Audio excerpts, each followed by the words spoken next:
வணக்கம். தினமலர்.com இரவு 8 மணி செய்திகள். முக்கிய நிகழ்வுகள். காஷ்மீர் மாநில பேரிடர் அழிவுக்கு 1000 கோடி ரூபாய் நிவாரணம் வழங்க பிரதமர் மோடி உத்தரவு. ஜம்மு காஷ்மீரில் தொடரும் கனமழைக்கு பலி எண்ணிக்கை 160 உயர்வு. NLC ஸ்ட்ரைக் 4வது நாளாக நீடிப்பு. திங்களன்று சென்னையில் முத்தரப்பு பேச்சுவார்த்தை. போராட்டம் நீடித்தால் மின் உற்பத்தி பாதிக்கும் அபாயம். ஒகேனக்கலில் வெள்ளப்பெருக்கு ஏற்பட்டுள்ளதால் 3வது நாளாக குளிக்க தடை. மேட்டூர் நீர்மட்டம் 103 அடியை தாண்டியது. முல்லை பெரியாறு அணை நீர்மட்டம் 132 அடியாக உயர்வு. விரிவான செய்திகள். ஜம்மு காஷ்மீர் வெள்ள நிவாரண பணிகளுக்காக 1000 கோடி ரூபாய் வழங்கப்படும் என்று பிரதமர் நரேந்திர மோடி அறிவித்துள்ளார். ஜம்மு காஷ்மீரில் பேய் மழையால் பாதிக்கப்பட்ட பகுதிகளை பிரதமர் நரேந்திர மோடி விமானத்தில் சென்று பார்வையிட்டார். டெல்லி திரும்பும் வழியில் ஸ்ரீநகர் விமான நிலையத்தில் நிருபர்களுக்கு பேட்டி அளித்தார். ஜம்மு காஷ்மீர் மழை வெள்ளத்தை தேசிய பேரழிவு என்று கருத்து கூறிய மோடி, வெள்ள நிவாரண பணிகளுக்கு மத்திய அரசின் சார்பில் 1000 கோடி ரூபாய் வழங்கப்படும் என்று அறிவித்தார். மிகப்பெரிய அளவில் மனித உயிர்பலி நிகழ்ந்திருப்பதாக வருத்தத்துடன் கூறிய மோடி, மாநில அரசுக்கு முழு உதவிகளை மத்திய அரசு அளிக்கும் என்று உறுதி தெரிவித்தார். பிரதமரின் நிவாரண நிதியிலிருந்து 1 லட்சம் போர்வைகள் வழங்கப்பட உள்ளதாகவும் கூறிய மோடி, இக்கட்டான இத்தருணத்தில் காஷ்மீர் மக்களுக்கு ஒட்டுமொத்த நாடே ஆதரவாக இருப்பதாகவும் தெரிவித்தார். मैं जम्मू कश्मीर वासियों से विश्वास दिलाता हूं कि आपत्ति सिर्फ जम्मू कश्मीर की नहीं है, ये पीड़ा सारे देशवासियों की है।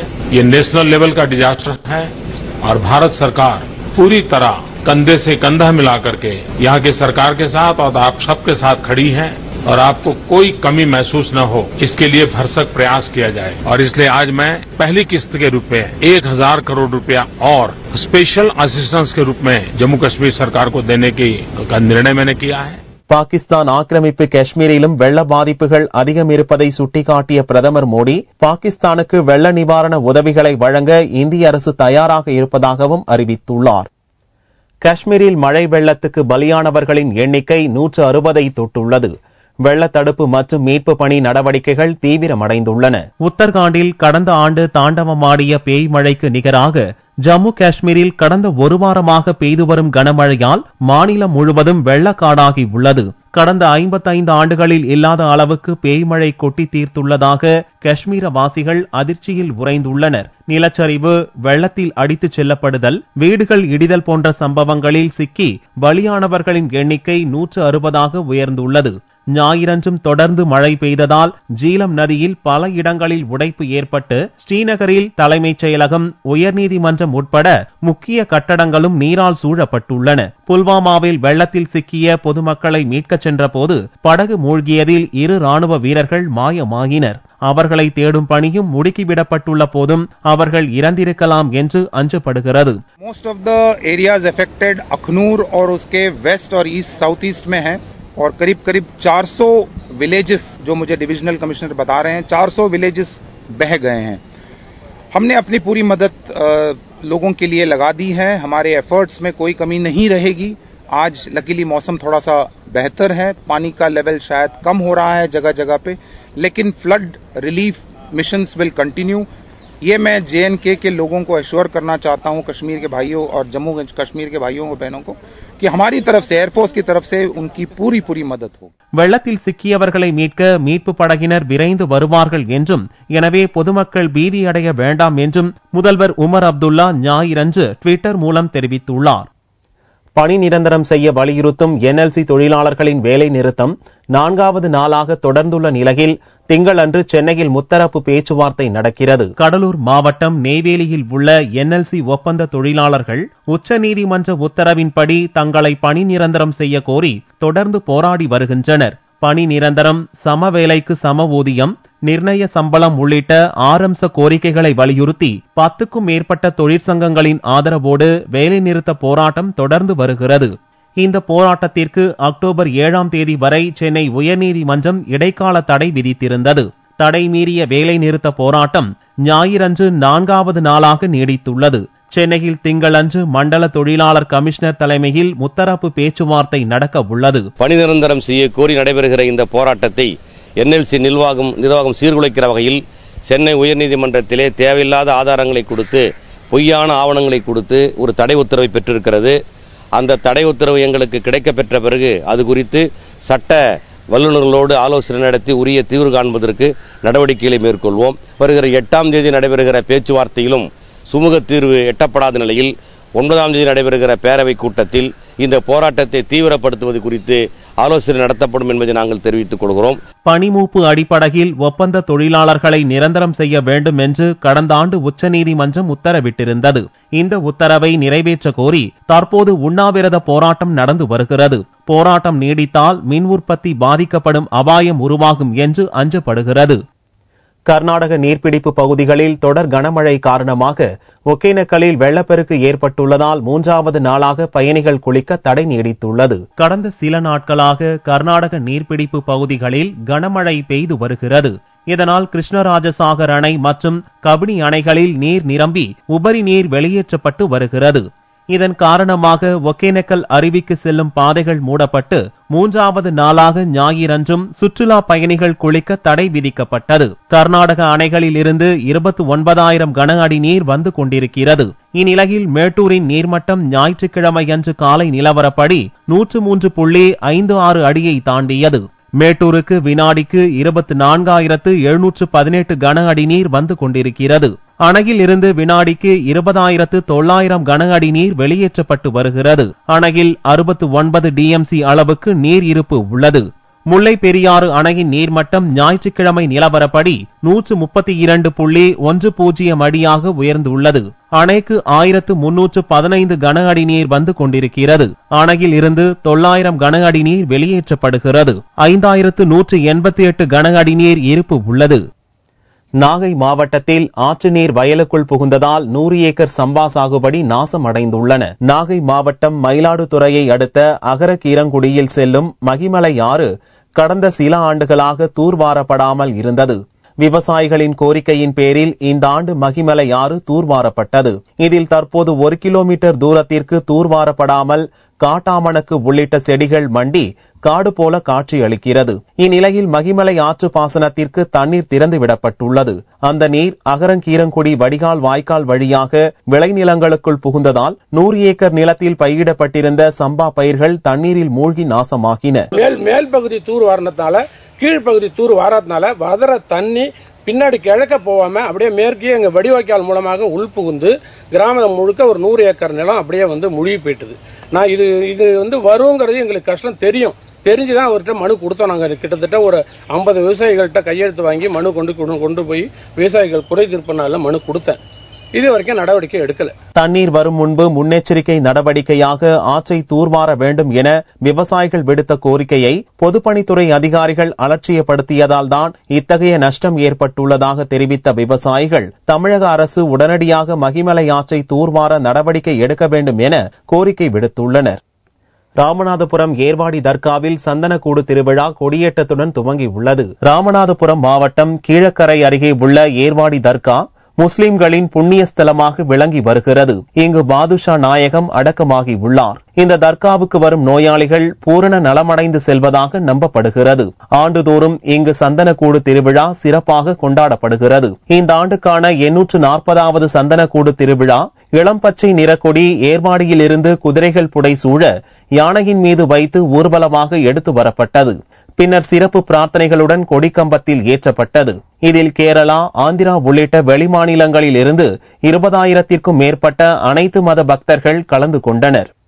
ஓணம் பண்டிகையை சென்னையில் வாழ் மலையாள மக்கள் தங்கள் பகுதியில் கோலாகலமாக கொண்டாடி மகிழ்ந்தனர். கேரள மக்களின் முக்கிய பண்டிகையான ஓணம் ஞாயிறன்று கோலாகலமாக கொண்டாடப்பட்டது. சென்னையில் வாழும் மலையாள மக்கள் ஐயப்பன் கோவிலுக்கு சென்று சுவாமி தரிசனம் செய்தனர். தங்கள் இல்லங்களில் பலவிதமான மலர்களை கொண்டு அத்தப்பூ கோலமிட்டும் பல்வேறு வகையான உணவுகளை சமைத்து உறவினர்களுடன் மகிழ்ச்சியை பகிர்ந்து கொண்டாடினர். சென்னை மகாலிங்கபுரத்தில் உள்ள கோவிலில் சிறப்பு பிரார்த்தனை நடந்தது. முதலாக குழந்தைகளுக்கு சாதம் ஊட்டுபவர்கள் இந்நாளில் கோவிலில் குழந்தைகளுக்கு சாதம் ஊட்டினர். பிரகலாதனுடைய பேரனான மகாபலிக்கு நாம் இன்ற மண்ணை விட்டு செல்லும் போது இந்த பூவுலக மக்களை நம்ம இனிமே எப்போ பார்ப்பது, அவர்கள் வருங்காலம் எப்படி இருக்கும் என்று மிகவும் கவலைப்பட்டாராம்.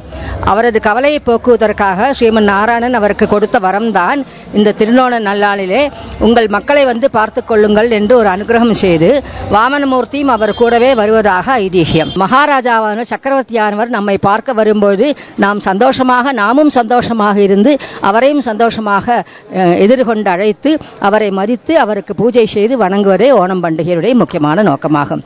எல்லோருக்கும் ஓணம் ஆசம்சகள். சென்னை மகாலிங்கபுரம் ஐயப்பன் கோவிலில் ஓணம் பண்டிகையை முன்னிட்டு 25 வகையான உணவுகளுடன் விருந்து அளிக்கப்பட்டது.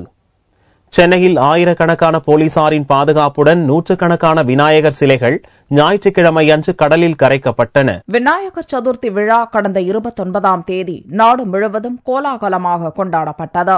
பல்வேறு இந்து அமைப்புகள் மற்றும் கோவில்கள் சார்பில் சென்னை மாநகர் முழுவதும் ஆயிரக்கணக்கான பிரம்மாண்டமான விநாயகர் சிலைகள் வைக்கப்பட்டு தினந்தோறும் பூஜைகள் நடத்தப்பட்டன. பாதுகாப்பு கருதி செப்டம்பர் 6 மற்றும் 7ஆம் தேதிகளில் சிலைகளை கடலில் கரைக்க போலீசார் அனுமதி அளித்திருந்தனர்.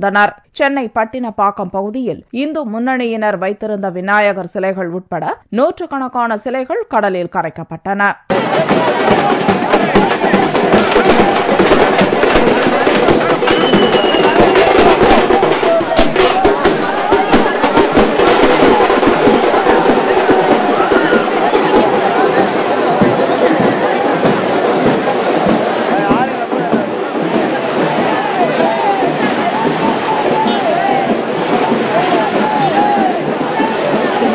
பாபு, இவங்க பேர் சரஸ்வதி. நாங்கள் வந்து சொந்த ஊரெல்லாம் ஒடிசா, இங்கே சென்னையில் தங்கியிருக்க வேலை பார்க்குறோம்.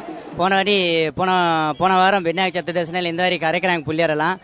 நல்லா வித்தியாசமாக கடல் கண்ணியில் நல்லா பார்க்கறதுக்கு மக்கள் கூட்டம், புள்ளியரெல்லாம் வித்தியாசமாக நல்லா அழகாக இருக்குது.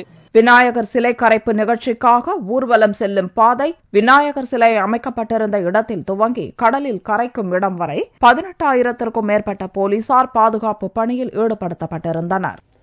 மத்திய பிரதேசத்தில் 4 குட்டிகளை ஈன்று அதில் 3 குட்டிகளை தாய்ப்புலியே கொன்றுள்ளது. மத்திய பிரதேச மாநிலம் இந்தூரில் உள்ள கமலா நேரு வன உயிரியல் பூங்காவில் ஷிவானி என்ற 3.5 வயது வெள்ளைப்புலி உள்ளது. இங்குள்ள வங்கப்புலி ஜீவனுடன் வெள்ளைப்புலி ஷிவானியை பூங்கா அதிகாரிகள் வெற்றிகரமாக உறவு கொள்ளச் செய்தனர். அரிதிலும் அரிதாக செய்யப்படும் இதுபோன்ற பரிசோதனையின் பலனாக கடந்த வெள்ளியன்று 3 ஆண் 1 பெண் என 4 குட்டிகளை வெள்ளைப்புலி ஷிவானி ஈன்றது. ஆனால் சில மணி நேரங்களிலேயே அதில் 3 குட்டிகளை தாய்ப்புலியே கொன்று போட்டது. வெள்ளைப்புலி தன்னுடைய கூரிய பற்களால் குட்டிகளை தூக்கிச் சென்ற காரணத்தால் 3 குட்டிகள் கழுத்தில் பலத்த காயம் ஏற்பட்டு உயிரிழந்தன. ஒரு குட்டிக்கு மருத்துவமனையில் தீவிர சிகிச்சை அளிக்கப்படுகிறது. 4 बच्चों में से एक बच्चा बचा तो उसको भी मदर ने उठा लिया था, और लेकिन चूंकि हम लोग थोड़ा शॉक्ड थे क्योंकि इस तरह के 2 इंसिडेंट्स हो गए, 3 इंसिडेंट्स हो गए, तो इसको हमने आइसोलेट करना उचित समझा और उसको हम लोग आइसोलेट किया है और उसको हम लोग हॉस्पिटल लेके आए. अब उसकी हम लोग स्पेशल केयर करना पड़ रहा है क्योंकि उसके ऊपर भी बाइट मार्क है, उसके ऊपर दांत का निशान लगा हुआ है. लेकिन चूंकि उसको जल्दी हमने आइसोलेट कर लिया 3 इंसिडेंट्स होने के बाद, तब उसकी केयर कर रहे हैं.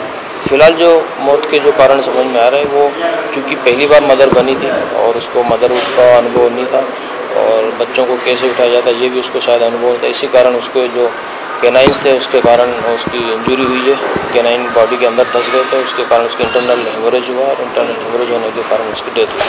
ஒரே நேரத்தில் 4 குட்டிகளை வெள்ளைப்புலி ஈன்றதும் சந்தோஷத்தில் திளைத்த வன உயிரியல் பூங்கா அதிகாரிகள் அவற்றில் 3ஐ தாயே கொன்றதை அறிந்ததும் அதிர்ச்சி அடைந்துள்ளனர். தங்கத்தின் விலையில் ஞாயிறன்று மாற்றமில்லை. 1 சவரன் தங்கம் 20,728 ரூபாய்க்கு விற்பனையானது. 1 கிராம் ஆபரண தங்கம் 2,591 ரூபாயாக இருந்தது. வெள்ளி 1 கிராம் 44 ரூபாய் 70 காசுகளுக்கு விற்பனையானது. பார்வெள்ளியின் விலை 41,780 ரூபாயாக இருந்தது. மாமனாரின் குழந்தை மருமகளின் வயிற்றில் வளர்வதால் கணவனை மகனாக பாவிக்கும்படி முஸ்லிம் மத குருமார்கள் அபலை பெண்ணுக்கு உத்தரவிட்ட கொடூர சம்பவம் உத்தரப்பிரதேசத்தில் நடந்துள்ளது. போலீசாரின் அதிரடியால் மாமனார் கைது செய்யப்பட்டார். உத்தரப்பிரதேச மாநிலம் முசாஃபர் நகர் மாவட்டத்தைச் சேர்ந்த ஷப்னம் என்ற 28 வயது இளம்பெண்ணின் கணவர் கடந்த 2 ஆண்டாக துபாயில் வேலை பார்த்து வருகிறார். இதனிடையே மருமகளின் மீது காம இச்சை கொண்ட மாமனார் துப்பாக்கி முனையில் மிரட்டி பலமுறை கற்பழித்துள்ளார். இக்கொடுமை ஓராண்டுக்கும் மேலாக நீடித்ததன் காரணமாக ஷப்னம் கர்ப்பம் தரித்துள்ளார். இது பற்றி துபாயில் இருக்கும் கணவனிடம் கூறியபோது அவர் ஷப்னம் மீதே குற்றம் சொல்லியுள்ளார். இதனிடையே இந்த விவகாரத்தில் தலையிட்ட முஸ்லிம் குருமார்கள் கணவனை விவாகரத்து செய்துவிட்டு அவரை மகனாக பாவிக்கும்படி உத்தரவிட்டுள்ளது. ஷரியத் சட்டத்தின்படி தாங்கள் உத்தரவிட்டுள்ளதாக மத குருமார்கள் நியாயம் கற்பித்தனர்.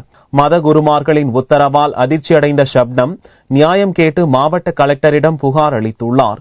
தன் வயிற்றில் இருக்கும் கருவை கலைக்கவும் ஷப்னம் अनुमति கேட்டுள்ளார். शादी के बाद भी कहने लगे ससुर के तुम ऐसी हो, तुम नू हो, तुम बहुत अच्छी लगती हो, नू करती हो, तो उल्टी सीधे कहने लगे। मैंने उनसे कुछ नहीं कहा, तो उन्होंने एक दिन घर पे कोई नहीं था, अकेले में आके उन्होंने कहा कि अंदर चलो घर में। तो मैंने कहा मैं नहीं जाऊंगी। तो उन्होंने मुझे कट्टा दिखाया, कहने लगे कि अंदर चलो। मैं अंदर चली गई तो उन्होंने वैसे बलात्कार करने लगे। तो उन्होंने अगले दिन आए, घर पे अकेली थी मैं, कोई नहीं था। तो उन्होंने मुझे वीडियो दिखाई और धमकी दिया, अगर किसी को बताया तो मैं इंटरनेट पर तुम्हारी ये वीडियो डाल दूंगा। अपने मोबाइल में उन्होंने हमारी दोनों की बनाई थी, अपनी और मेरी जी। तो उन्होंने कहा कि मैं ये इंटरनेट पर डाल दूंगा, अगर किसी को बताने की बिल्कुल भी कोशिश की।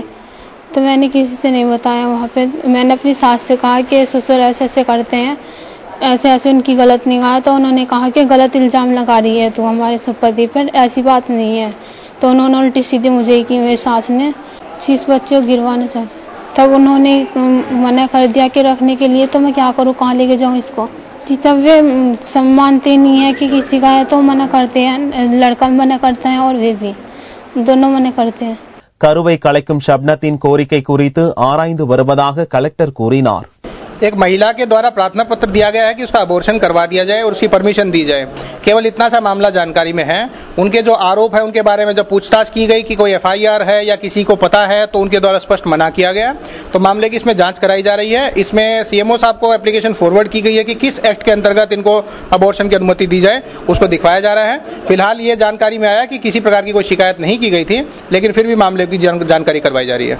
இதே போன்ற சம்பவம் 2005ஆம் ஆண்டிலும் உத்தரப்பிரதேசத்தில் நடந்துள்ளது. மாமனாரால் கற்பழிக்கப்பட்ட இம்ரானா என்ற பெண் தனக்கு நேர்ந்த அவலத்தை புகாராக கூறிய போது மாமனாரை கணவராக ஏற்கவும் கணவரை மகனாக பார்க்கவும் ஷரியத் நீதிமன்றம் உத்தரவிட்டது குறிப்பிடத்தக்கது. மீண்டும் செய்திகள் இந்திய நேரப்படி திங்கட்கிழமை மாலை 4 மணிக்கு. வணக்கம்.